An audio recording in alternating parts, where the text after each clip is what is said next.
इस बात के लिए आप आए, पूरे देश में लोग जा रहे हैं कि मोदी साहब ने अभी पीछे कहा 2 दिन पहले कि ये जो 3 कानून लेके आए ये किसान के हित में लेके आए और वह 700 जगह प्रेस कॉन्फ्रेंस करके लोगों को फायदा कराएंगे।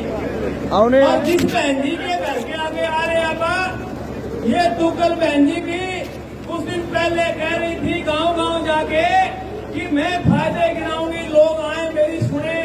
अरे बहन जी, हम तो तेरे घर के आगे सुनने के लिए, अरे आप भाग क्यों गए? हमें आगे यहाँ बताते, फायदे गिनाते, हमने सामने की बहस होती, मजा आता, क्यों भाग गए? लेकिन कहते कि चोर के काम नहीं होता, चोर अंधेरे में देखता है, अंधेरा समय देखता है उसमें।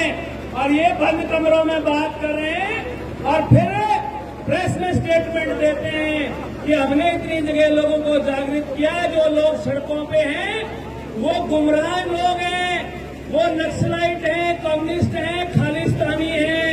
अरे इस देश को बचाने के लिए भगत सिंह को भी आतंकवादी कहा था अंग्रेजों ने। और भाई भाजपा वाले भाइयों से क्या उम्मीद करें, क्योंकि जब अंग्रेज भगत सिंह को आतंकवादी कह रहे थे, ये भाजपा वाले भाई उस वक्त भगत सिंह के खिलाफ गवाही दे रहे थे, शायरी कर रहे थे, उसी की जिन्होंने नमक खाया हुआ है, आज वही काम कर रहे हैं। इसलिए आज इस बात की जरूरत है कि हम जिस बात के लिए लगे हुए कि ये 3 कानून वापिस आए, और केवल 3 कानून की नहीं, हम कह रहे कि देश में ये जो लिबरलाइजेशन की पॉलिसी आई, ये जो प्राइवेटाइजेशन की पॉलिसी आई, और जिसके आने के बाद पूरे देश में रोजगार खत्म कर दिए, पूरे देश की खेती उजाड़ने पे तुल गए, सारे उद्योग धंधे प्राइवेट हाथों में दे दिया। और मोदी साहब के 6 साल के शासन में देश के 1% लोगों के पास कुल देश की संपदा का 76% इकट्ठा करवा दिया, और बाकी 24% संपदा में देश की पूरी जनता, और 76% संपदा पे 1% का कब्जा। ये है मोदी साहब का हिंदुस्तान, जिसके अंदर मेहनत कश के लिए कोई जगह नहीं है। आज जिस फोर्स को इन्होंने यहाँ पर भी पहना के डंडे दे के अपने साथ खड़ा किया है, इसके साथ भी जाति कर रहे हैं कि पूरा का पूरा काम 54 से ज्यादा काम प्राइवेट कंपनियों को दे दिए। इसलिए ये सिर्फ इसलिए बंदी पैर के यहाँ खड़े कर रखे कि उनको जब खतरा होगा तो इनको आगे करेंगे, और बाकी सारे काम प्राइवेट कंपनियों को दे देंगे। क्योंकि जब कोई लोगों पे संकट आए, दुख तकलीफ आए, तो हमारी बहन, हमारा भाई हमारे सामने दुश्मन की सुरक्षा के लिए खड़ा है, और हमारा किसान, हमारा मजदूर अपने हक के लिए खड़ा। और एक घर में 2 आमने सामने खड़े कर दिए। ये जो करना चाहते हैं, आजादी के बाद ये आंदोलन पहला ऐसा आंदोलन है जिसमें हिंदू, मुसलमान, सिख, ईसाई, दलित, दलित, जाट, सब लोग एक साथ मिलकर लड़ रहे हैं। और इस भाजपा और आरएसएस को अगर सबसे बड़ा डर लगता है, इस भाजपा और आरएसएस को अगर डर लगता है तो 2 चीजों से लगता है। पहला डर लगता है ये जो हमारी एकता है, कोई किसी की जाति नहीं पूछ रहा, कोई किसी का धर्म नहीं पूछता, कोई किसी की भाषा नहीं पूछता, सब कंधे से कंधा मिला के एक दूसरे की रक्षा में आगे खड़े हैं। इससे डरते हैं। और दूसरा किससे डरते हैं? दूसरा डरते हैं भगत सिंह का वो विचार जो भगत सिंह कहता है कि हर एक व्यक्ति के पास दुनिया के हर एक सवाल का जवाब होना चाहिए, और वो सवाल का जवाब बिना पढ़े नहीं आ सकता। इसलिए किससे डर रहे हैं? जो किताबें लेके पढ़ते हैं, जो पूरी की पूरी हिस्ट्री को जानते हैं, उसी से डरते हैं। आज मैं ये कहूंगा, इस आंदोलन के माध्यम से एक काम आप लोगों ने हमने कर दिया मिलके, कि हिंदू, मुसलमान, सिख, ईसाई की एकता स्थापित कर दी।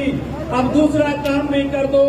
ये जो डर रहे हैं, ये किताबों से डर रहे हैं। और मैं आप तमाम भाइयों से कह रहा हूं कि एक तो इस आंदोलन को समझने के लिए 1945 में अमेरिकी किसी लेखक का एक उपन्यास है, तो अमेरिका की पृष्ठभूमि पे लिखा है 45 में, लाल गुस्से का अंगूर।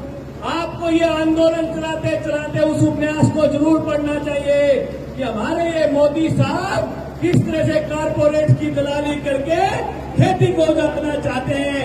अगर हम पढ़ेंगे तो इनकी एक एक चीज को समझेंगे।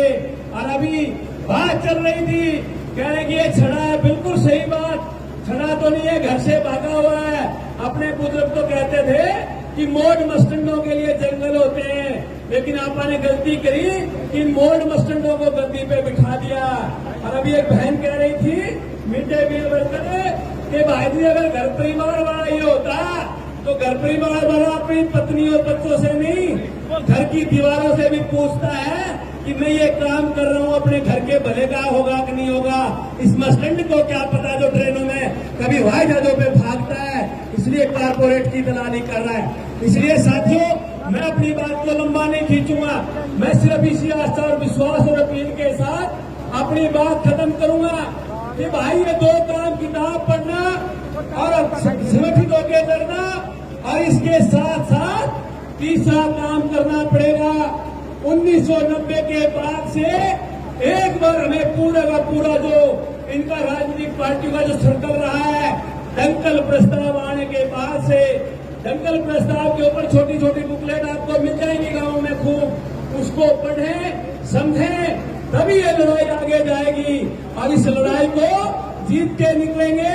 और भाई अस्मिता बहन के, दुग्गल जी के यहाँ कोई पीए, कोई और कर्मचारी सुन रहे होंगे, भाई साहब उनको बता देना कि बहन जी आप प्रेस कॉन्फ्रेंस के लिए गांवों में जा रही थी, वो 2,500-3 हजार लोग आपसे बात करने आए, आप उसको गुण गुना देते, 5 गुण गिना दे इस बिल के, बहन जी हम आपको सलाम करेंगे।